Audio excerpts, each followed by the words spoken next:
The coffee had gone cold hours ago, but David Ross kept sipping it anyway.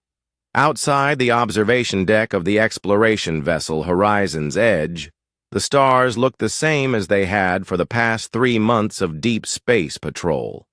Nothing but empty void and distant suns that would take lifetimes to reach. Earth's first venture into the outer rim had been quiet, almost boring. Then the sensors started screaming. "Contact bearing 27 Mark 4, called out Navigator Beth Park from her station. "It's big, sir. Really big." David set down his mug and moved to the main display. The approaching vessel defied everything humans knew about spacecraft design. Instead of the clean lines and smooth surfaces of Earth ships, this thing looked like it had been carved from black stone and then hammered by meteors.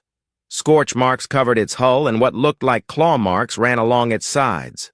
"Are they responding to our signals?" David asked. "Negative on standard frequencies. Wait, getting something on a lower band." Beth's fingers danced across her controls. It's a language, sir. Computer is trying to translate." The main screen flickered and words appeared in broken English. "Human vessel. You will prepare for boarding. Resistance brings death." David's crew tensed. Weapons Officer Jim Martinez reached for his controls, but David held up a hand. "Let them come aboard, but keep weapons ready." The alien ship docked with a grinding sound that made the hull shake. When the airlock opened, the first thing that hit them was the smell, sulfur, and something like burning metal. Then came the heat, as if someone had opened an oven door. Ambassador Thrak stepped through the airlock, and David had to fight not to step back. The alien stood nearly 8 feet tall, covered in dark scales that looked like armor plating. His head was elongated, like a crocodile's, filled with teeth that could bite through steel. Yellow eyes studied the humans with the patience of a hunter. "I am Thrak of the Kronar Republic," the alien said in a voice like grinding rocks. "We represent the Deathworld Alliance. Your species has been observed." David found his voice. "I'm Captain David Ross of Earth. We're explorers, not warriors." Something that might have been amusement flickered in Thrak's eyes. "All who survive the void are warriors, human. Your world intrigues us. Show me your records." For the next 2 hours, David shared everything about Earth, its history, its environment, its people. He watched Thrak's expression change from mild interest to amazement to something approaching respect. "Your planet is covered in acid," Thrak said finally. "This ocean would dissolve my people's skin in minutes. You have predators in every region, storms that level cities, earthquakes that split continents, fire that falls from the sky, and yet you thrive." "We adapt," David said simply. "We work together. Together." Thrak rolled the word around like he was tasting something strange.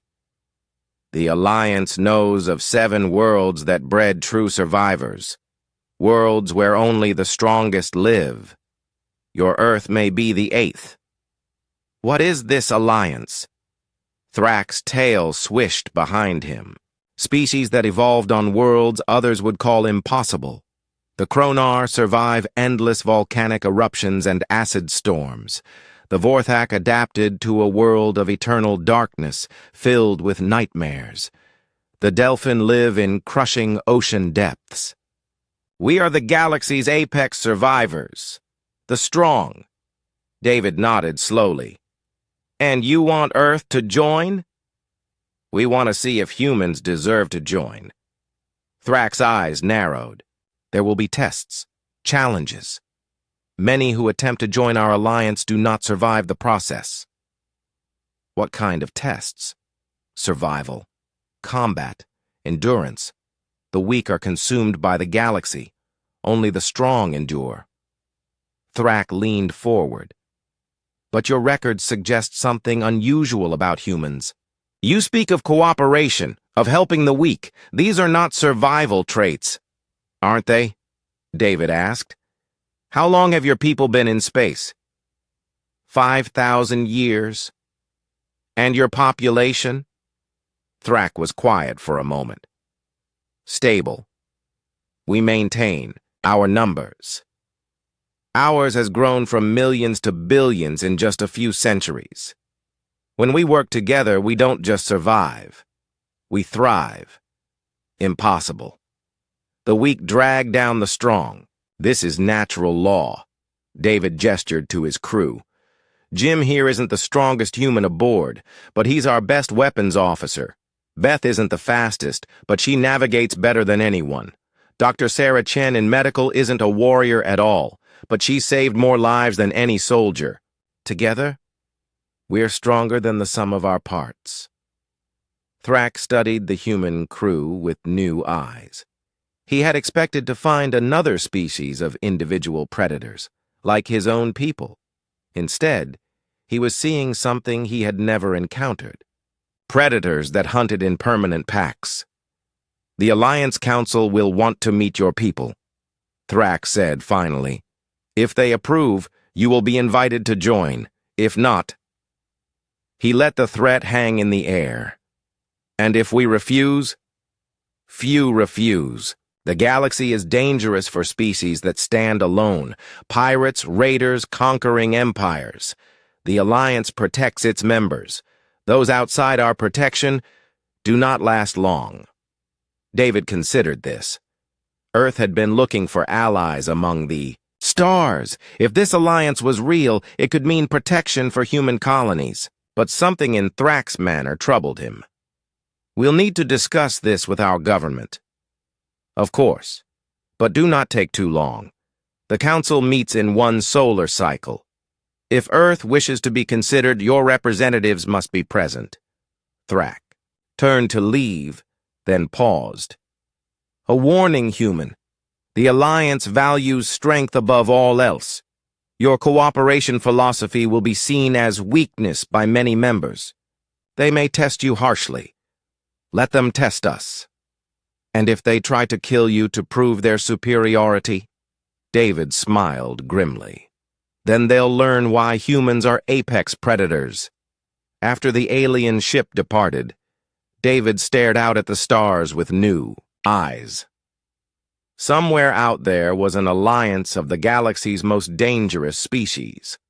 Earth might be about to join them or go to war with them. Either way, humanity was no longer alone in the universe. He just hoped they were ready for what came. Next, the first thing that hit Maria Santos about Vorthak Prime was the smell. Not bad exactly, but alien, like copper pennies mixed with wet earth and something her brain couldn't identify. The second thing was the darkness, even at what passed. For midday on this world, the sky remained a deep purple-black, lit only by the dim red glow of the system's dying star. 6 months had passed since Earth's acceptance into the Deathworld Alliance, and Colonel Maria Santos was leading the first joint military operation between humans and Alliance forces. The Vorthak Empire had requested assistance defending their outer settlements against raiders, and the Alliance had sent humans to prove their worth. Remember, we're guests here, Maria told her battalion as they disembarked from their transport. Follow their lead, learn their methods, but don't compromise our safety protocols. General Krex of the Vorthak stood waiting for them at the landing pad. He was built like a nightmare version of a wolf, standing upright on powerful hind legs. His fur was midnight black, and his eyes glowed with their own inner light. When he spoke, his voice was a low growl. So, these are the famous humans. You look soft. Looks can be deceiving, Maria replied calmly.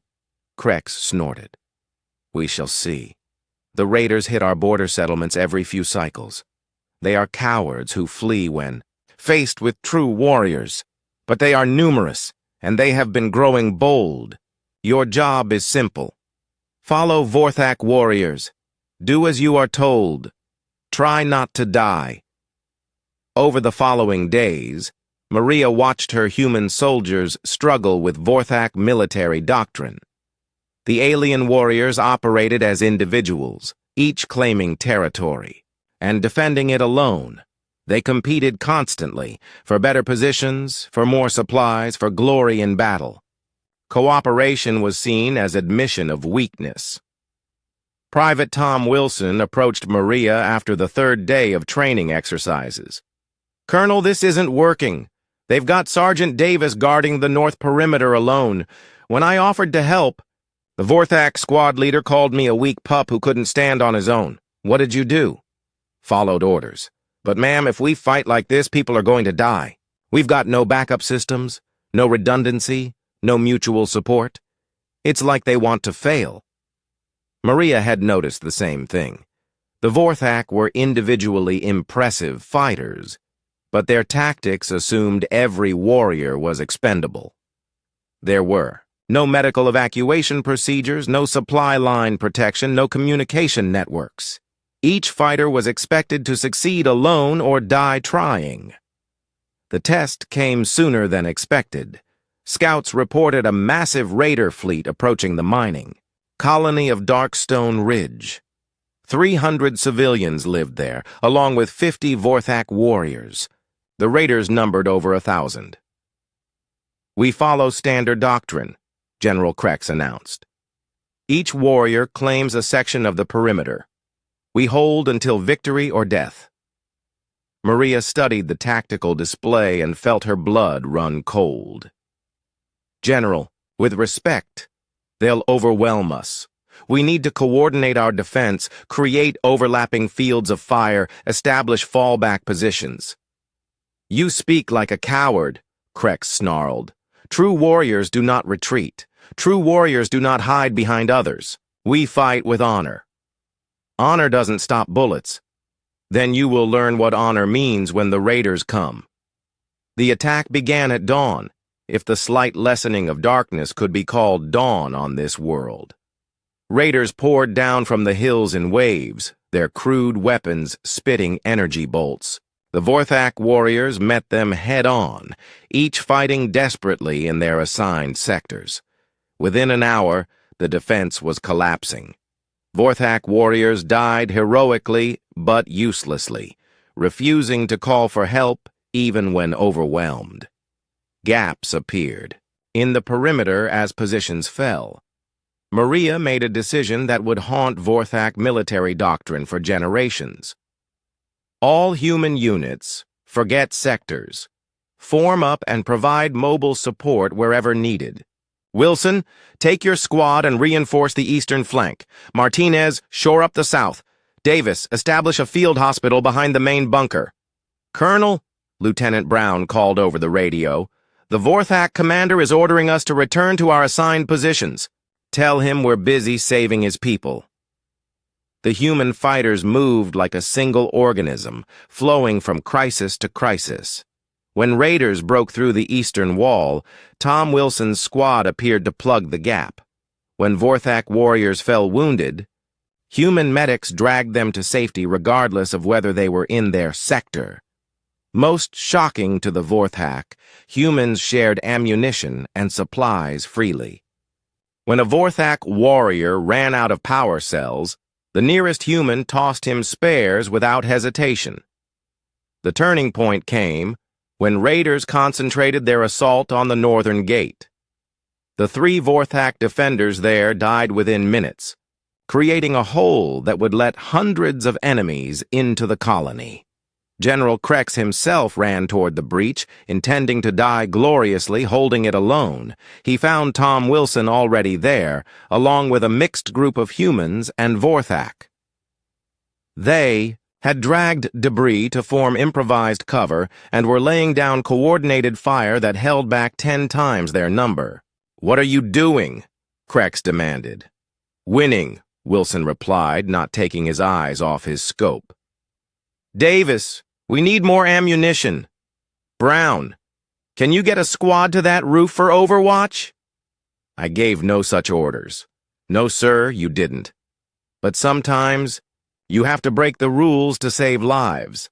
By the time the raider fleet retreated, Darkstone Ridge still stood. More importantly, it stood with most of its defenders alive.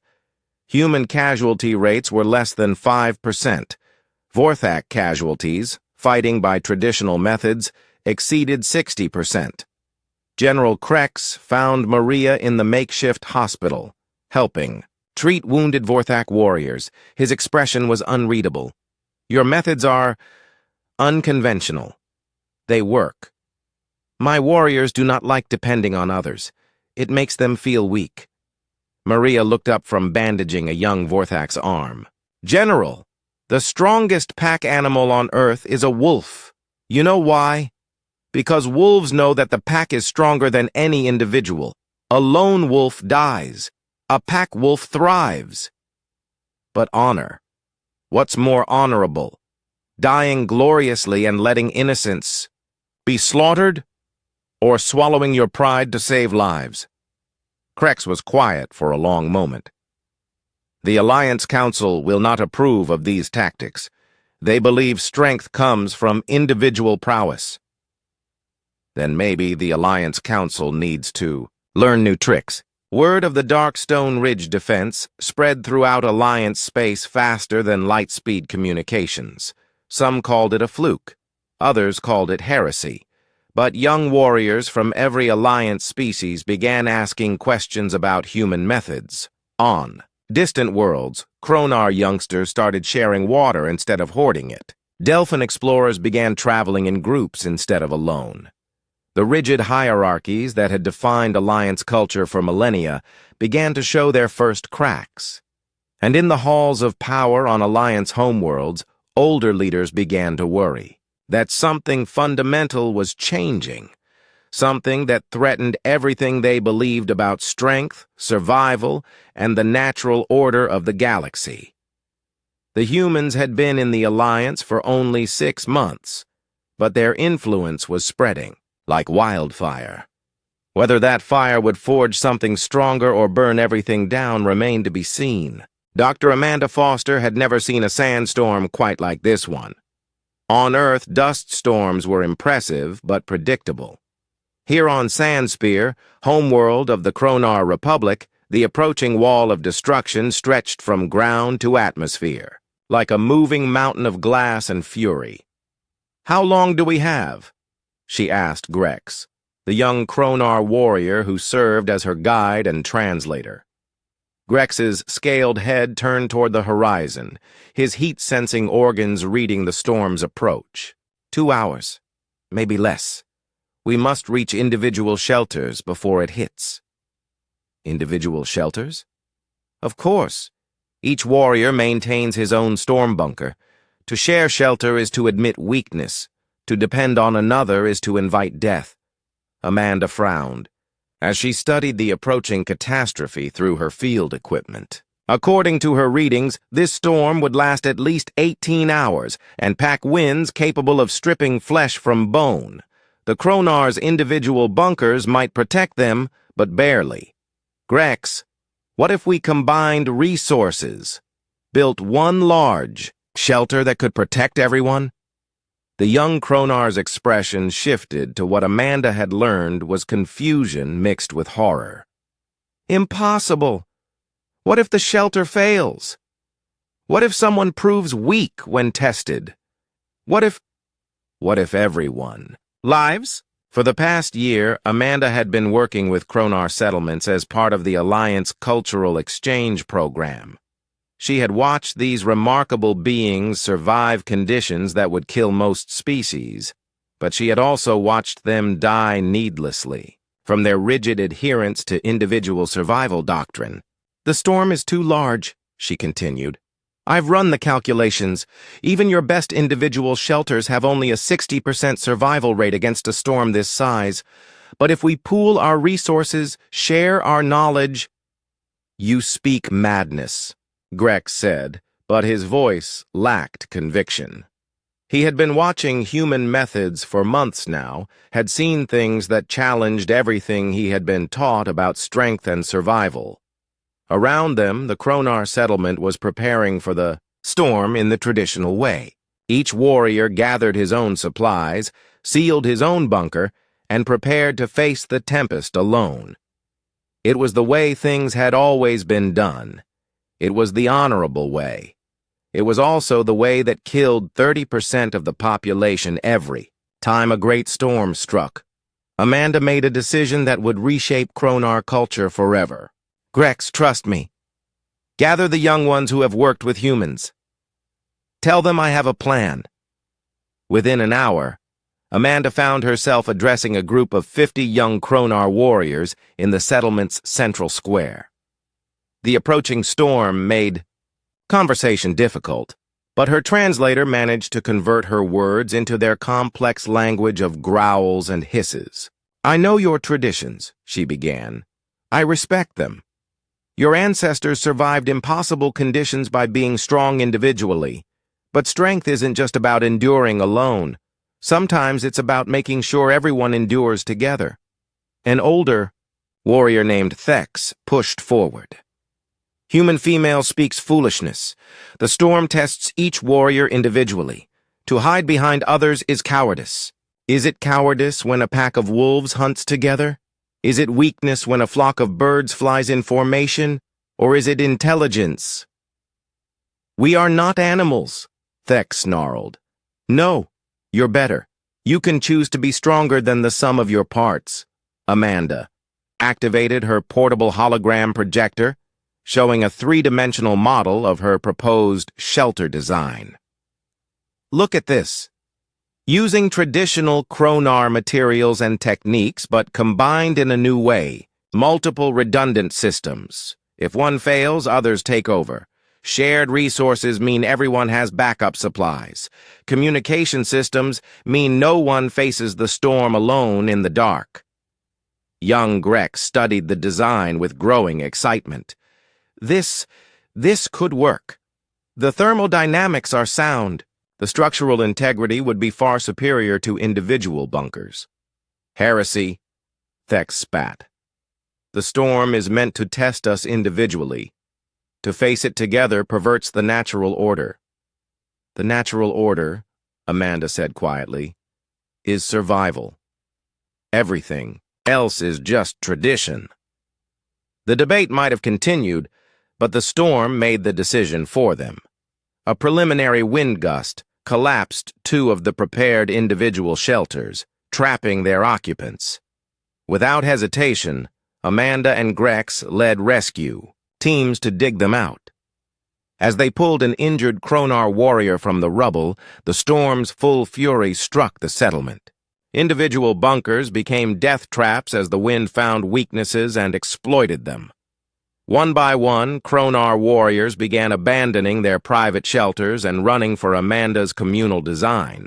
The next 18 hours tested everyone's limits. Inside the combined shelter, humans worked alongside Kronar to maintain life support systems, distribute food and water, and care for the injured. When structural supports began to fail, mixed teams of both species braced them with their bodies. When the air recycling system overloaded, human engineers worked with Kronar technicians to jury-rig repairs. Most importantly, no one was alone. When young Kronar warriors panicked in the howling darkness, human voices talked them through their fear. When human team members pushed themselves past exhaustion, Kronar strength carried the load. When the storm finally passed, the settlement had survived with 0 casualties. It was the first time in recorded Kronar history that a great storm had killed no one. Elder Thrak arrived 3 days later to investigate reports of cultural contamination among his people. What he found horrified him. Kronar warriors were sharing hunting grounds. Young ones were establishing group shelters instead of individual territories. Most shocking of all, they were teaching these techniques to neighboring settlements.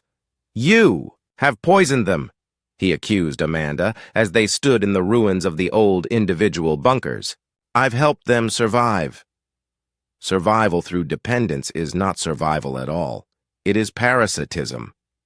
Amanda gestured toward the settlement's new construction. Kronar were working in teams to build expanded communal facilities. Their individual productivity increased dramatically by cooperation and shared resources. Elder Thrak, what matters more, preserving tradition or preserving lives? Tradition is life. Without it, we become something else, something weaker. Look at the statistics. Amanda pulled up her data displays. Settlements using combined methods have seen a 300% increase in survival rates during natural disasters. Birth rates are up for the first time in centuries. Population growth is accelerating across 17 colonies. How is that weaker? Thrak studied the numbers with growing unease. Everything the human said was true, but it violated the fundamental principles upon which Kronar society was built. You make them dependent on each other. What happens when they must face challenges alone? They don't have to face challenges alone. That's the point. Across Alliance space, similar conversations were taking place. On the oceanic world of the Delphin Collective, human engineers were helping establish the first intercity transportation networks in millennia. The aquatic species had always believed that each city must survive independently, but human methods were showing them the power of mutual support and resource sharing. On the fortress world of the Vorthak Empire, mixed species training programs were producing warriors more effective than any the Empire had ever seen. Young Vorthak learned human teamwork while humans learned Vorthak individual combat techniques. The combination was revolutionary. Even the insectoid hivebound, despite their natural tendency toward cooperation within individual hives, were beginning to establish inter-hive alliances for the first time in their history, but in the halls of power. Alliance leaders watched these developments with growing alarm. Admiral Corvex of the Stellar Dominion issued a formal warning that human corruption was weakening the fundamental strength that had allowed Alliance species to survive their death worlds. The tension reached a breaking point when the Alliance Council voted down a human proposal to establish an Alliance-wide disaster response network. The proposal had overwhelming support from younger Alliance members who had worked with humans, but the ruling council saw it as an attempt to make their species dependent on outside help. Amanda learned of the council's decision while helping coordinate relief efforts for a volcanic eruption on a Kronar mining world. The traditional response would have been for each settlement to handle the disaster individually, resulting in thousands of deaths. The combined human Kronar response had evacuated everyone safely. "They're afraid," Grex told her as they watched. The last transport lift off with refugee families. The elders see their power slipping away as younger ones embrace new methods. "Fear makes people do stupid things," Amanda replied. "The question is, how stupid are they willing to get?" They got their answer 2 weeks later, when ships of the hegemony of Kor began massing near the border of human space. The Alliance's military backbone was preparing to cleanse human influence from Alliance worlds. The old ways were about to clash with the new, and the galaxy would never be the same. The alarm that woke Marcus Steele at 0300 hours wasn't the gentle chime of a routine alert. This was the screaming klaxon that meant people were dying somewhere in the galaxy, and Earth's newest fleet admiral was about to learn just how far some species would go to preserve their definition of strength. Marcus rolled out of bed in his quarters aboard the flagship Unity and was dressed in under 2 minutes. By the time he reached the command center, his staff had the tactical display ready. What he saw there made his blood run cold. "New Geneva is under attack," reported Commander Lisa Park, her voice tight with controlled anger. "Core battle cruisers, at least 12 of them. They're hitting the agricultural settlements." New Geneva was a success story, one of the first joint human Kronar colonies where both species had worked together to terraform a marginal world. 50,000 people lived there, humans and Kronar families who had chosen to build something new together. "Any word from the surface?" "Spotty communications." The Corps are jamming most frequencies, but we're getting scattered reports. They're targeting the mixed settlement specifically. The pure Kronar villages are being left alone. Marcus felt something cold settle in his stomach. This wasn't a military operation. This was ethnic cleansing. Time to jump? 4 hours at best speed.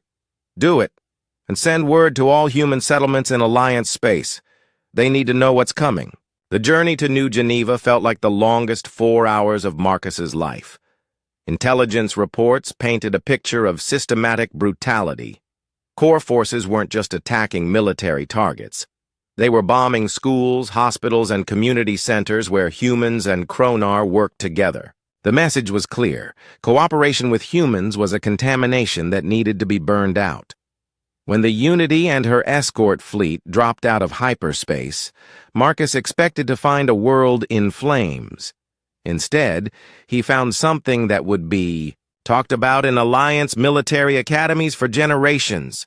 New Geneva wasn't just defending itself, it was winning. How are they doing that? Commander Park asked, staring at the tactical display in amazement. The Corps had committed enough firepower to conquer a small planet, but they were being held off by what should have been a helpless agricultural colony. Human engineering had combined with Kronar environmental knowledge to create defensive networks the attackers couldn't penetrate.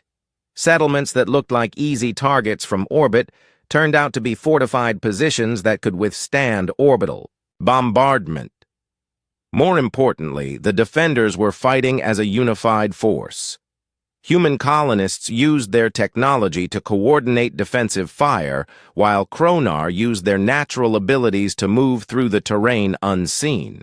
Children of both species were being evacuated to safety by mixed teams that knew the land better than any invader could. Admiral, we're getting a transmission from the surface. It's Governor Rachel Kim. The main screen flickered to life, showing a woman who looked like she hadn't slept in days, but whose eyes burned with determination. Behind her, Marcus could see humans and Kronar working side by side to coordinate the defense. Admiral Steele, glad you could make it to the party. We've got the situation under control down here, but these Corps boys seem to think they can intimidate us by bombing schools. What's your status, Governor? 0 military casualties so far. The Corps seem confused by the concept of a defense that actually works together. They keep trying individual unit assaults and getting chopped to pieces by coordinated fire. As if to prove her point, the tactical display showed a Corps ground assault breaking apart as it hit the colony's outer defenses. The attackers had expected to face scattered individual defenders. Instead, they met integrated defensive positions, where human technology and Kronar fieldcraft created an impenetrable web. Any civilian casualties? Rachel's expression darkened. 14 dead, mostly from the initial bombardment before we got everyone to shelter. But Admiral, they weren't targeting military positions. They went after the school first, the medical center second. They wanted to kill our children. Marcus felt rage building in his chest, but he kept his voice level. Can you hold until we can land support? We can hold as long as we need to. These settlements were built by people who chose to work together. We're not about to let some traditionalist fanatics burn down what we've built. The battle for New Geneva lasted 6 more hours. When it ended, the Corps assault fleet was in full retreat, leaving behind the wreckage of a military doctrine that hadn't changed in centuries. But the real damage wasn't to ships or equipment. The attack had been broadcast live across Alliance space. Every world saw the footage of Corps forces deliberately targeting mixed communities while leaving single-species settlements alone. They saw human and Kronar defenders fighting together to protect each other's families. They saw what cooperation looked like when tested by fire. The response was immediate and galaxy-wide. On 17 different worlds, Alliance species that had adopted human methods declared their support for the colonists. More damaging to the traditionalist cause, Alliance military personnel who had served alongside humans began organizing in secret. General Patricia Wong, commanding the joint Human-Delphin fleet in the Outer Rim, received a coded message from Warrior Prime Grex. The young do not forget who stood with them. When the time comes, we will stand with you. But the hegemony of Kor wasn't finished. Admiral Corvex of the Stellar Dominion joined the offensive, claiming that human contamination threatened the genetic purity of all Alliance species. Their target was the Joint Research Station at Proxima Point, where Dr. Amanda Foster and her team had been developing new survival techniques that combined knowledge from all Alliance cultures. The attack on Proxima Point became a disaster that would haunt Alliance military leadership for generations. The research station wasn't a helpless target like the Corps had expected. It was defended by the most experienced mixed-species teams in Alliance space, veterans who had been working together for over a year. When Corps and Dominion forces hit the station, they encountered defensive tactics they had never seen before. Human technological innovation combined with Kronar environmental adaptation, Vorthak individual combat skills merged with Delphin group coordination, and hive-bound organizational abilities enhanced by human strategic thinking. The attackers, fighting as separate species using traditional methods, couldn't counter defenders who had learned to combine the best of all their cultures. Corps ships found themselves outmaneuvered by human-trained Delphin pilots. Dominion ground forces were picked apart by mixed teams that used every species' natural advantages in perfect coordination. When the assault fleet retreated in chaos, they left behind more than just military defeat. They had proven that human-influenced cooperation created combat effectiveness far beyond what any single species could achieve alone. Elder Thrak, who had come to observe the battle, found himself questioning everything he had believed about strength and survival. The humans hadn't made his people weak. They had made them anti-fragile, not just able to survive setbacks, but to grow stronger from them. Perhaps, he said quietly to Dr. Foster as they watched the enemy fleet flee, we have been thinking about strength all wrong. Strength isn't about standing alone, Amanda replied. It's about making sure nobody has to. But across Alliance space, the battle lines were forming. Species were choosing sides, not just between old and new methods, but between isolation and cooperation, between individual glory and collective survival. The Alliance was fracturing, and everyone knew that the final confrontation was coming. The only question was whether anything would survive the collapse, and if it did, what it would become. On his flagship, Admiral Corvex stared at the casualty reports from Proxima Point and made a decision that would seal the Alliance's fate. If corruption had spread too far to be surgically removed, then it was time for radical treatment. It was time to burn it all down and start over. The ancient fortress world of Bastion Prime had stood unconquered for 3,000 years. Its orbital defense platforms could shatter fleets. Its surface fortifications had never fallen to assault. Today, David Ross stood on the bridge of the flagship Unity and prepared to do something no military force had ever accomplished, not through superior firepower, but through the power of cooperation itself. 2 years had passed since the Alliance began tearing itself apart. The Old Guard, led by Admiral Corvex of the Stellar Dominion, had made their final stand at the symbolic heart of Alliance power. Around Bastion Prime, the greatest fleet in galactic history hung in space. Not a human armada, but ships from every Alliance species, all working together using tactics that combined the best of their cultures. "All ships report ready," announced Navigator Beth Park from her station. She had come a long way from the nervous officer who had first detected Thrak's ship years ago. Now she coordinated the movements of 17 different species vessels as naturally as breathing. David studied the tactical display where ships moved in perfect formation. Kronar vessels used their heat resistance to provide close fire support. Delphin ships maneuvered through the battle space like schools of fish, impossible to target effectively. Vorthak craft struck from unexpected angles, while hive-bound ships coordinated supply lines with mechanical precision. At the center of it, all human vessels served as communication hubs, their crews translating between species and cultures in real time. "Corvex is hailing us," reported Communications Officer Jim Martinez. The main screen flickered to life, showing Admiral Corvex in his battle armor. The Stellar Dominion leader looked exactly like what he was, a product of a world where only individual strength mattered.